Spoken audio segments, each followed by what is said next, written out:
So Bungie is in a lot of hot water over Marathon. The game, since recent developments, has seemed to underwhelm people at mass. You have a lot of Bungie fans that are pretty much Destiny 2 fans that were looking at Marathon and was like, oh, something new and shiny to play that can divert our time or bring me back to the Bungie space, and they're not getting that. Bungie has told them this is something completely different, and this isn't for you in so many words, right? And that was underscored when they revealed that Marathon was going to be, I guess, a PvE, they call it, extraction shooter. That was the start of the woes when it comes to Bungie's big mess right now and what they're dealing with in regards to Marathon. Then the gameplay was revealed to lukewarm responses. And to add ultimate injury to insult, now an independent artist has claimed that she was ripped off by Bungie in regards to Marathon.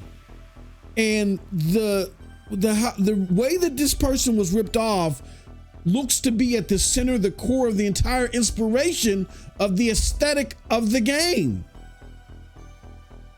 Following this news, there was a subsequent AMA, and it was a disastrous one that was conducted, and the company themselves, through the art director or whatever he is, Joseph Cross, I believe, admitted, hey, yeah, we took this person's stuff, but it was only added into the game because of oversight. We didn't steal anything. It was oversight, even though it was later revealed that the same person, Joseph Cross, I believe, and other Bungie art people were following this poor independent artist. And now the company has lost all hope with gamers, not just for their game, but for the company in entirety, in their entire existence. What does this mean for Sony? That's what I want to talk about, because over the weekend and you know, probably even today, you're going to hear people kick Bungie in the teeth and just simply spell doom and gloom for Sony. But we're going to have a smarter conversation. We're going to dig deeper, and we're going to talk about the realities of this and what this means for Sony. Is there anything salvageable? I say, hell yes.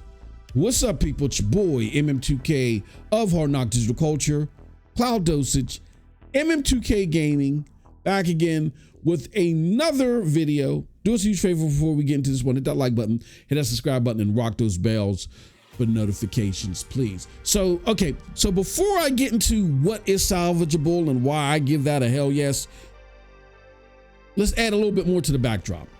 Now, Bungie has had problems for years with not meeting expectations of partners and bad work culture. As you remember, when they first broke away from Microsoft because they didn't want to do any more Halo, they did Destiny, independently, and things were, rocky but cool at first, but then they couldn't sustain it. So then they made a partnership with Activision. And during that partnership with Activision, it seemed like that they could not hit the mark on any of the expectations set forth. And they got away with it, I feel, because a lot of people feel like Activision was, and still probably is, grimy and sleazy, and who cares if you sock it to them? Well, Activision ain't gonna just sit there and let you drain them of their money. So then they were in line with taking over Bungie if they didn't meet a certain set of deadlines. Well, Bungie scrambled, made some new partnerships, and was able to become independent again. But then they ran into the situation to where they couldn't sustain themselves. And then in comes Sony to seem to be the savior. And Sony did so much for them, put up $1 billion to help retain talent, had payouts, amortized payouts that are going to go in effect, and that's supposed to be connected to why Bungie is just rushing out Marathon without any depth and any true appeal. So yeah, Bungie came in, or SIE or Sony came in and saved Bungie again, but Sony's not dumb. So in their contracts, they had certain milestones and things that were to happen, or Bungie would get absorbed into Sony. And we've already seen pieces of that. They've already started picking at the carcass and putting people within SIE to work on stuff. And that is where we're at right now as far as Bungie standing with its partners, with its employees, and with gamers.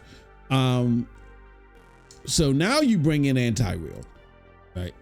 That's the name of the independent artist who got ripped off. And let me show you guys and gals something. So this is the tweet that started it all.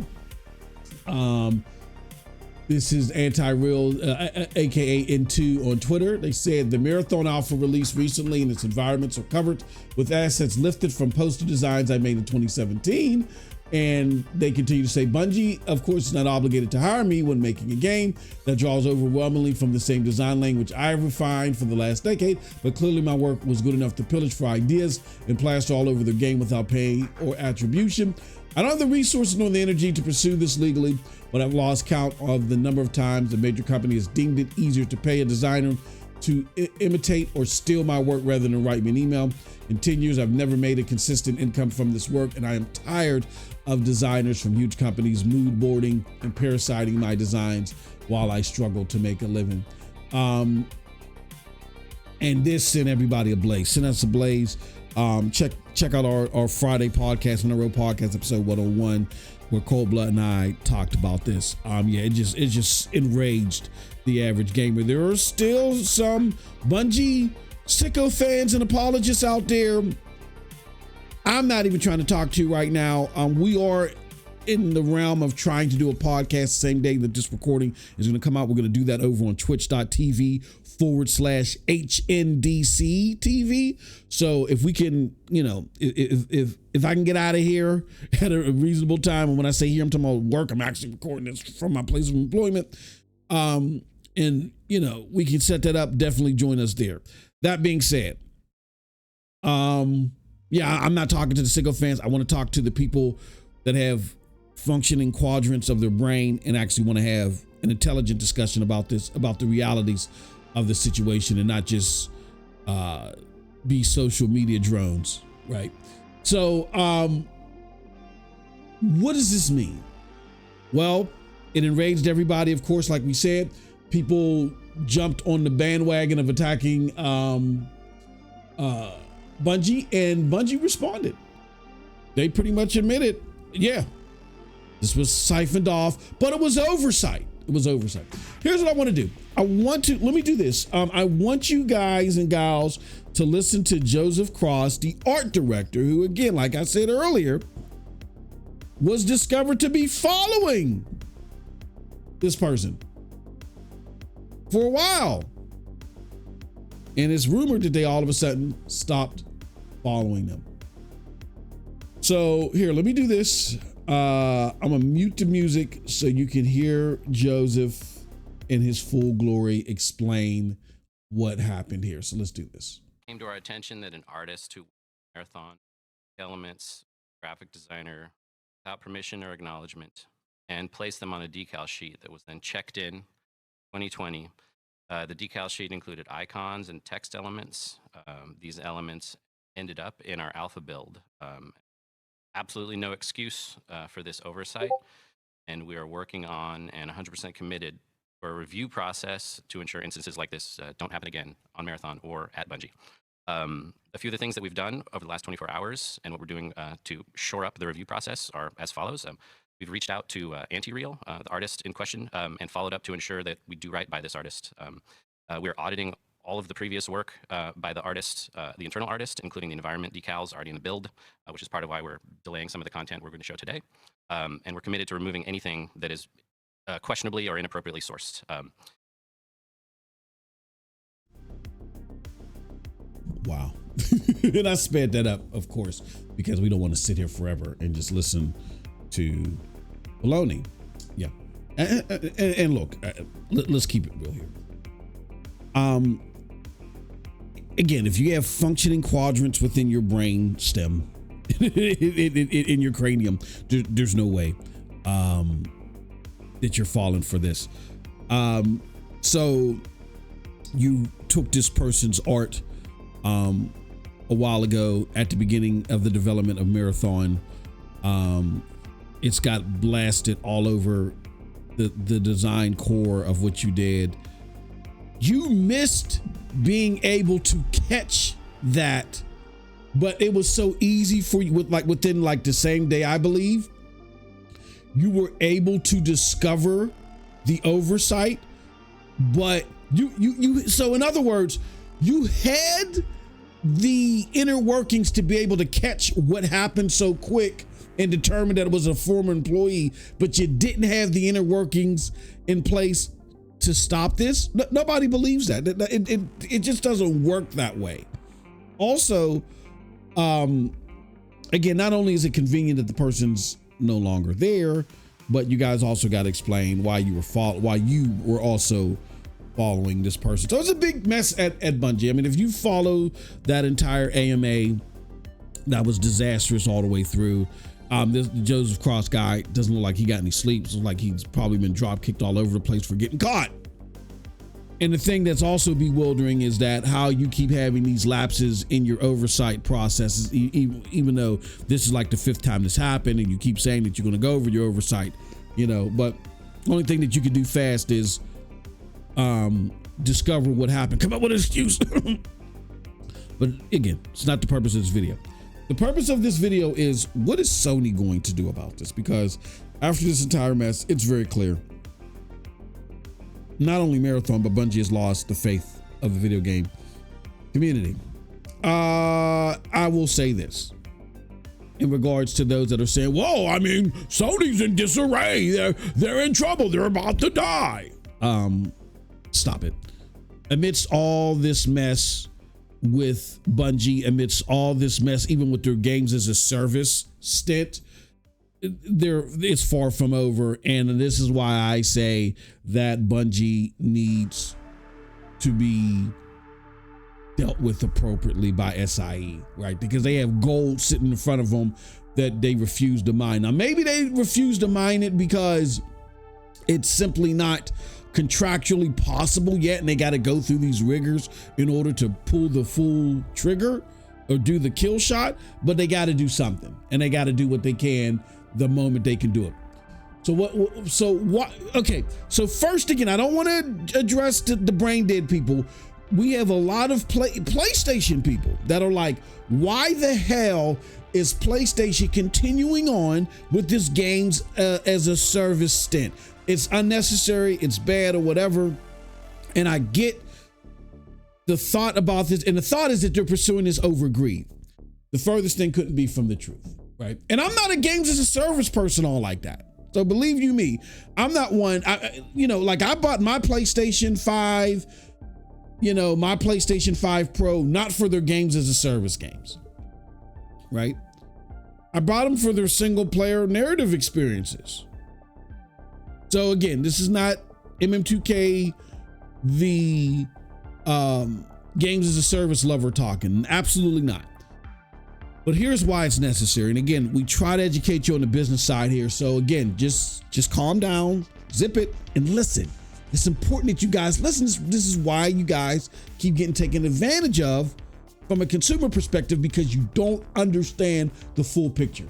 Take a look at this. Do you guys remember this? Maybe not. You probably forgot it, didn't understand what it meant. This is an article from back January 19th, 2022. Sony loses $20 billion in market value after Microsoft's massive deal to buy Activision Blizzard knocks its shares. What does that mean? Well, we'll get into that. Let's just read some of these bullets. Sony's market value dropped $20 billion in a single day after its shares lost almost 13% in Tokyo. The stock fell after Microsoft just said its plans to buy Call of Duty maker Activision Blizzard for almost $69 billion. Sony's PlayStation console's arrival to Microsoft Xbox, which could make some Activision games exclusive. All it took was for Microsoft to say, we're buying Activision Blizzard. Sony lost 20 billion. And for those of you that don't follow this stuff, I do. This is what keeps my lights on. It took them almost a year to get that back, that value back. For those of you that have short-term memory, Jim Ryan also, amidst all of this, didn't make things better when he told the board, you got nothing to worry about. Microsoft is not trying to go exclusive with any of this stuff. And then all of a sudden, Phil Spencer tried to play hardball and only offer them 6-year deals for everything. And I threw Jim Ryan in a panic. Hence what's led to the games as a service woes of today, because they just jumped the gun and knee jerk, bought Firewalk Studios, bought Haven, jumped and got Bungie. And, you know, even though honestly, Bungie might be more of a blessing in disguise, but it's not because of Jim Ryan's knee-jerk reaction. They could have just fell into this lucky situation based upon the fact, again, $20 billion in a single day. Just by saying that you're going to make this deal. Why is that so important? Because Activision Blizzard has a few games in the top 15 list of games played on PlayStation that bring PlayStation a lot of money. PlayStation success, and this is what I'm saying. This is why, again, we're only going to talk to the smart people. We're not going to talk to the dummies out there that, oh my gosh, Astro Bot only sold 5 copies. PlayStation is doomed. PlayStation's big moneymaker is its marketplace. It being a marketplace is what brings it money. The exclusives draw people to the marketplace, but Sony makes money off of other people's games more. That's the secret to their sauce. And they're one of the biggest storefronts out there, if not the biggest storefront in gaming. Okay. So because of that, when there's a possibility that some of those games that you're making a lot of money off of go away, that's going to affect your overall evaluation, especially the biggest game on your platform, which is Call of Duty. Just to give you another example, again, the brain dead people are sitting there celebrating Xbox owns the PlayStation because, you know, they sold a lot of games on PlayStation. But the games from Xbox that are being sold by PlayStation helped propel PlayStation to make the most revenue that it's ever made in history. Do you understand what I'm saying? So you could very well argue that PlayStation is benefiting more from Microsoft games on its platform. Why? Because while Microsoft does get 70%, they got to pay the fees for the marketing.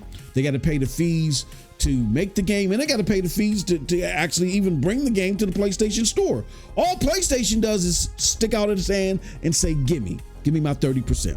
That is high margin business. That's why PlayStation is making so much money off of its marketplace. So hopefully that capsulizes it for you even more. And why it capsulizes it for you even more, why it's so important to PlayStation from here on out that this never happens again. So what is PlayStation's answer to this, which makes perfect sense to me, is that if your top 20 games are riddled with games as a service titles, you're going to have to own a significant enough portion of those games. So if somebody else comes in and swoops in and tries to buy companies that make some of these top 15, 20 games, it won't affect you as much. And that's why the games as a service portion has become so important to Sony, because if you look at the top 20 games that are played on PlayStation, they are games as a service titles, but they own none of them. Like Helldivers, may here and there, depending upon the latest drop, might creep up in that top 20 now. But Destiny has fallen off a cliff. So that's why they keep trying. I think Sony is in the position to where they're like, hey, anywhere from 3 to 5 of these games, if we can get 3 to 5 of these games in here consistently in our top 20 that are games as a service, then we're cool. We're good. So I get the business impetus to do this. And it's not because of greed. It's out of necessity. All Microsoft had to do was say that we're buying Activision Blizzard, and they lost $20 billion in stock evaluation, and it took them a year to get it back. When you have a situation where you have the chip crisis and your margins are getting hit really bad, and now you got to deal with tariffs, you can't just sit on and rest on your laurels and let the top 15, 20 games on your platform belong elsewhere, because all it takes is for someone else to say that they're buying something else big that they might take from your platform for this to happen again and for it to have an even bigger sting. So, Sony rightfully is trying to rectify that. It's how about they're going about the games as a service that's a problem. Right? It's a problem because they bought unproven studios in Firewalk and Haven. That was dumb. They should have signed exclusive rights with them. And I don't think buying Bungie was such a horrible thing, but this progression and Bungie stumbling over themselves, it is embarrassing. So here's what needs to happen. Now that I've explained that part, here's what needs to happen. Sony needs to dissolve Bungie immediately. The name is done. I know there are Bungie sicko fans that are probably going to wait for me in a dark alley somewhere. I don't give a damn. You are now becoming a minority within the gaming community, and every time somebody hears the name Bungie, they want to throw up in their mouth. I want to do so now while I'm even talking about them. They are repulsive to the gaming community. The name is done. It is irreparable. You cannot fix this. Get rid of it. Dissolve them, right? Then you got two choices with Marathon. You either scrap Marathon immediately, or to give it a chance, which you didn't do with Concord, you make it free to play and add a PvE mode. So those are your only two choices with Marathon. Either or is fine. I might be leaning, or many might be leaning with just scrap it. But again, we realize that you do need games as a service games, because of what I just described. So you might want to give it a shot. People are sitting there saying, well, if you're going to dissolve Bungie, who's going to manage these games? Again, pay close attention. This is where you're going to get the business sense. You're going to get the lingo. You're going to get the acumen that you need to understand what's going on, so you stop getting beaten in the head with a cash register from these conglomerates in the gaming community. Okay? Pay close attention. I said dissolve Bungie. I didn't say get rid of the employees. Dissolve Bungie as far as the company. Get rid of the damn name. The name is toxic. All right? Get rid of Bungie. You absorb all those employees. There's about 850 of them. Take 300 of those 850 legacy Bungie people and dedicate them to the Bungie IPs, right? Well, people might say, well, 300 may not be enough. Of course it may not be enough to handle Destiny 2, continued lore, and Marathon. No.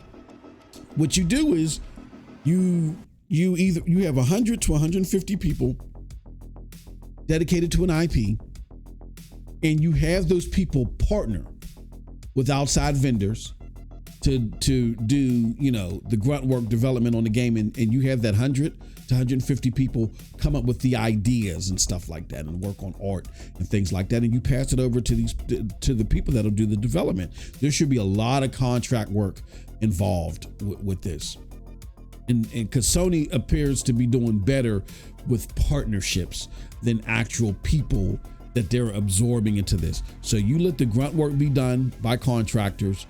You just have the talent and the people that know how to manage said experiences work on the construction of the game, the construction of the art, the construction of the levels and things like that, right? They help scope that out, and then they pass it along to people to develop. All right. And then, like I said, you take 150 to 100 people that just manage the IPs. All right. So, if you retain 300 people, You got 100 to 150 people that can work on both Bungie and Destiny. Or if you want to just do 100 and 100 and 100, you got Bungie, Destiny 2, and then you can transition people into Destiny 3, or if Bungie has another IP. All right. That other 550 people you keep, and you Q-lock the hell out of them. Q-lock? What the hell is Q-lock? Let's talk about it. Here is Q-lock. Q-lock is a porting and development company that has worked on some of your favorite ports, some of the most highly recognized and highly and critically acclaimed ports. They are most famous in name recognition when it comes to this port. This is a story by Eurogamer. Cyberpunk 2077 on Stadia surprise package that's comparable with the Series X. Now, the embattled Google Stadia, one that I covered from beginning to end, its biggest and best and most promising game was its port of Cyberpunk 2077. All right. This is an article by Richard Ledbetter. And trust me, Digital Foundry, we've had a bunch of run-ins with them because they didn't get things right a lot of times about Stadia. But even though their level of expertise wasn't the greatest when it came to evaluating Stadia and cloud gaming and how it worked, even they were amazed of how well Cyberpunk 2077 worked at launch versus its native hardware competitors and the Xbox Series X. And to take into consideration that, look, all Stadia was an 8th generation platform that added performance modes. That's basically what its capabilities were. When you listen to Phil Harrison, when he talked about the platform, he compared everything Stadia did to PlayStation 4, Xbox One. When he was asked about Series X, he's like, look, I don't even know what these guys is doing. I can't talk to them. I'm only talking to when we released, which was 8th generation, and what platforms we're competing with, right? So you have an 8th generation platform that was competing with the 9th generation, an 8th generation cloud platform, albeit with the 9th generation console, right? And that was only possible because of Q-lock's expertise. And Q-lock also is responsible for some of the biggest and most critically acclaimed ports that you see on Steam. Dark Souls Remastered, very positive. Mortal Kombat, mostly positive. Dragon Ball Xenoverse 2, very positive. Mortal Kombat 11, very positive. Mortal Kombat X, very positive. Injustice 2, very positive. Ni no Kuni, very positive. Gotham Knights, well, that game was just DOA, so it don't matter who ported it. That was mixed, right? But that was the lowest score that they got, was from them. So Q-lock are masters at this. Bungie can be a form of Q-lock that works on games as a service titles, where, look, if you got a games as a service version of a game, let Bungie or the legacy Bungie, whatever the new name of this company is, let them work on it.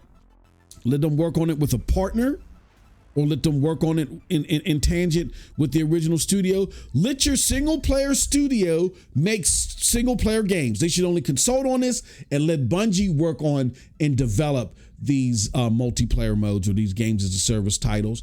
And if they need extra help, contract people in. Stop buying studios. So again, there should be a portion of your resources assigned to, and this is the group that really they can acclimate this to. This is the Center of Live Service Excellence, right? This was something that was created in 2022 with SIE, and Bungie was supposed to advise on it.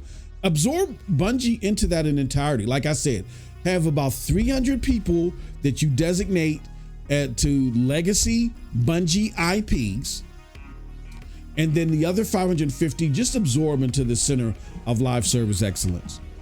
Absorb them into there. And so as Insomniac might have a Spider-Man or a Wolverine games as a service spinoff, let Insomniac advise on it, but let all the development be handled by the Center of Live Service Excellence. And if they got to partner with somebody to do it, let them do it.